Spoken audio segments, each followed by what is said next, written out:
بسم الله الرحمن الرحيم. الحمد لله رب العالمين، والصلاة والسلام على أشرف الأنبياء والمرسلين محمد وآله وصحبه الغر الميامين، ومن دعا بدعوتهم واستنى بسنتهم واهتدى بهديهم إلى يوم الدين. أما بعد، فعن أبي مسعود البدري رضي الله عنه قال: قال رسول الله صلى الله عليه وسلم: إن مما أدرك الناس من كلام النبوة الأولى إذا لم تستحي فاصنع ما شئت. وقال رسول الله صلى الله عليه وسلم: الحياء شعبة من الإيمان، أو كما قال عليه الصلاة والسلام.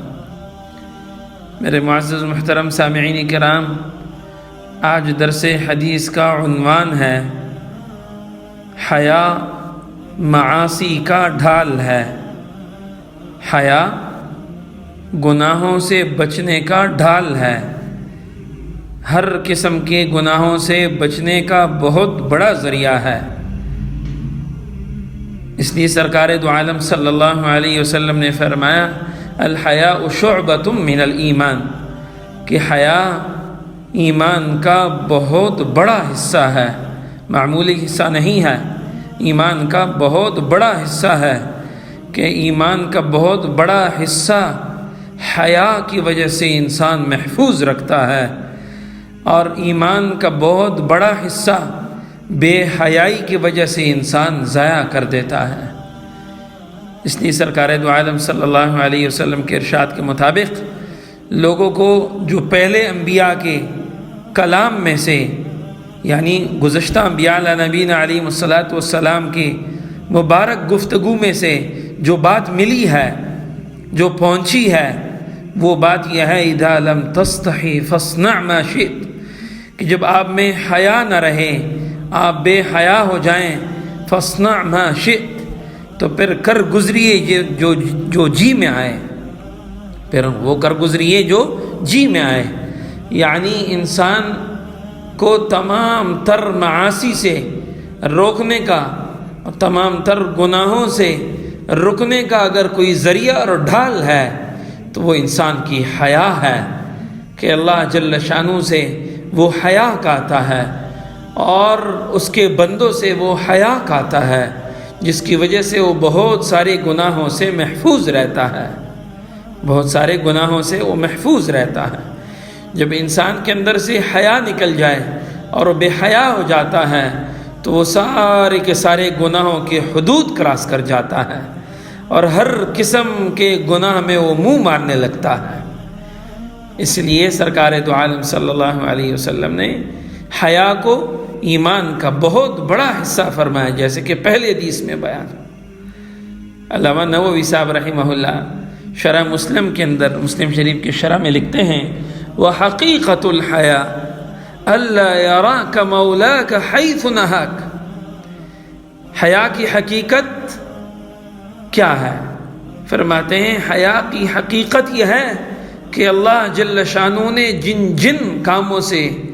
آپ کو منع کیا، یعنی جن جن گناہوں سے رکنے کا اللہ کا حکم ہے،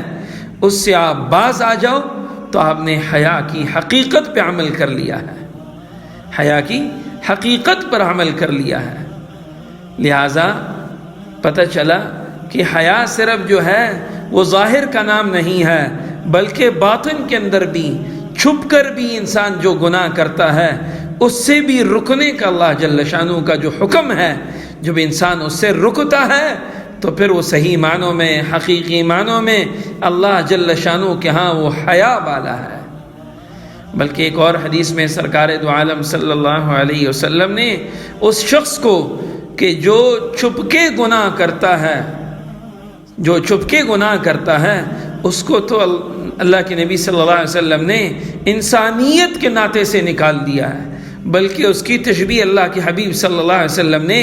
ایک گدھے اور گدھی کے ساتھ دی ہے۔ فرمایا سرکار دو عالم صلی اللہ علیہ وسلم نے انسان اپنے اہل خانہ کے ساتھ جو ملاپ کرتا ہے رات کو، وہ چھپ کے کرتا ہے، اور صبح ہوتے ہی وہ اپنے دوستوں کے درمیان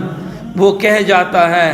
اور وہ کھل کے بات کرتا ہے اپنی رات کے ملاپ کے متعلق کہ رات کو میں نے یوں کیا اور یوں کیا. فرمایا سرکار دو عالم صلی اللہ علیہ وسلم نے کہ ایسا بے حیا شخص ہے کہ اس میں انسانیت کی کوئی حصہ ہی باقی نہیں. اور فرمایا اب علیہ الصلاۃ والسلام نے اس شخص کے متعلق کہ جو یہ کردار ادا کرتا ہے، جس کا یہ عمل ہے کہ وہ اپنے حیا کے پردے کو اٹھاتا ہے لوگوں کے سامنے، فرمایا تو آپ علیہ الصلاۃ والسلام نے کہ اس کی مثال اس شخص کی، اس گدھے اور گدھی کی طرح ہے جو لوگوں کے سامنے اپنی حاجت کو پورا کرتے ہیں. اللہ اکبر. یعنی جس شخص پر اللہ جل شانہ نے رات کے حیا کا پردہ ڈالا ہوا تھا اور اس نے اپنا پردہ خود فاش کیا لوگوں کے درمیان میں، تو اس کے متعلق آپ علیہ الصلاۃ والسلام نے فرمایا کہ اس شخص کی مثال اس گدھے اور گدھی کی طرح ہے جو لوگوں کے سامنے اپنی نفسانی خواہش کی حاجت کو پورا کرتے ہیں.